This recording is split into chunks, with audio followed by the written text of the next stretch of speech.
Hello 108 students, Mr. McHugh back here with you on page 5, working hard on our section 10.5 on natural logarithms. We're going to start here. We've been doing common logs before, so natural, think of they occur in nature. That's why they call that. So we're going to discuss this a little bit here and think of half-life of uranium. So, okay, with that said here, the background for this is that Leonard Euler was a scientist and a mathematician, and way back 1748 he did research and published a series of papers that talked about another irrational number that existed in the universe. And again, irrational, think of pi. 3.1415 goes on forever, and in honor of that, mathematicians decided, it's kind of like retiring the numbers of basketball jerseys and football players and stuff. They decided to use and designate the little letter e to represent this number, and it's equal to 2.71828. Okay, this is an irrational number. It goes on forever. Okay, but we stop here after about 5 decimal places. That's all we need to go. It never terminates and it never repeats. And again, like I said, it's similar to pi. Now, there's a picture of Leonard Euler on page 608. Is a picture of him, just so you can put a face to a name. And what's interesting between the last version and this version of the book, they kind of took this out, but I kind of like how they gave a little bit of an explanation. I think this is important in mathematics. I mean, everybody can hear, okay, letter E, 2.71, but what's it talking about? And it's, again, I hope I said the right words. It's the half-life of carbon-14 dating that's used to determine the age of old plants and animals. Radioactive carbon-14 it keeps half-life, and this number is a key component of it. And if you get in your upper-level math classes, you ever take Jason Smith, he loves series, and Eric Smith too, both of them. Excellent young math instructors we have that graduated with master's degrees from Boise State, by the way. I'll put a plug in for them. They took a series and they just started with 1 and said add 1 divided by in the denominator, take 1 and then go again and say 1 divided by 1 times 2, add 1 divided by 1 times 2 times 3. See how the numbers are getting bigger? 1 times 2 times 3 times 4. I could go over what? 1 times 2 times 3 times 4 times 5. Okay? And if I turn around there and I put this in my hand notes in here, guess what this is? You can start to see 1 plus 1 plus 1. Here's a half. Here's 1/6. Here is what? 1/24. And I don't know if I did this real quick, could I figure this out? You got 6 times 20 would be 120. And so that keeps adding up, and the denominator keeps getting bigger, but it keeps adding a smaller and smaller amount to them. Okay, but guess what? You get on a calculator, punch it out, it'll be about 2.7118.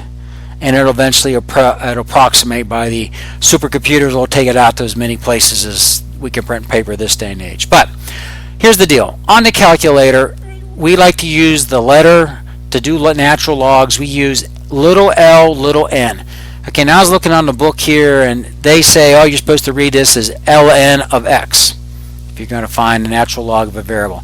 I think I was taught to say natural log of x. Okay, so I'll probably just keep saying natural log. You could say ln, as long as you know it stands for the natural log.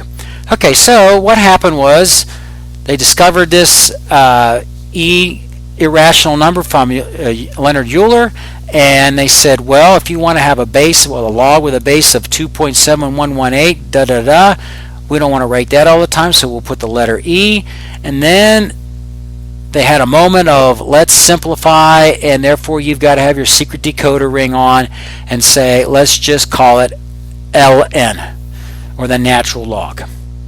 Okay, that's the definition. You got to put that in your hand notes so you burn it in your brain. Okay, so you hear all that theory a little bit, natural logs. You're going to say, well, what do I do with the homework here? These are calculator problems, I call them. And what I mean by that is, oh, what's the natural log of 0.5841? Okay, so get ready to do a lot of work on I'm being sarcastic here. Please write this down in your notes, okay? Take the time to show the discipline that you are writing the problem, and you're going to get your answers here. So all you got to do is get on your scientific calculator, find the LN button, punch it, hit the times button, and then, excuse me, not times, what the heck was I saying? Hit the LN button and then put 0.5841 in and hit the equal sign, and you will get the result of negative 0.5377. And that's going to be your answer to the problem. Okay? Okay, well, so that problem's pretty easy here. And to finish out this page, I did a little bit of an expanded XY chart. What if we were going to graph the function of the natural log of x? We're going to graph the function of the natural log of x. We could put y in there, ln of x, come up with an expanded XY table. Look again, x is your input, like the traditional. Here's the process, here's the output, here's the results, or the XY plotting of them. Okay. By the way, this chart's the same one. It's on page 607. I just try to give a little detail, and I think that's important that you study these things. Okay, you could look at that graph real quick and go, oh, but look what's happening here. Turns out that when you take the log of 1, natural log of 1 is going to be equal to 0. Okay, you've got 2.71 is the base raised to what? Equals 1, and the answer is 0. Okay, and so 1 comma 0 is this elbow point. You've seen this before with logs. That's the turning point. When you're below the x, look how quickly it descends, and that's what's happening with these numbers here. 1/2, negative 0.17, and look at this. If you try to put on your calculator log, natural log of 0, you'll get an error because that is the asymptote line. This graph will come ever so close to it, but will never ever cross the y-axis. Okay, and as you quickly go up, when you put your numbers in here, you can try some of these on your calculator. I only did a couple of them.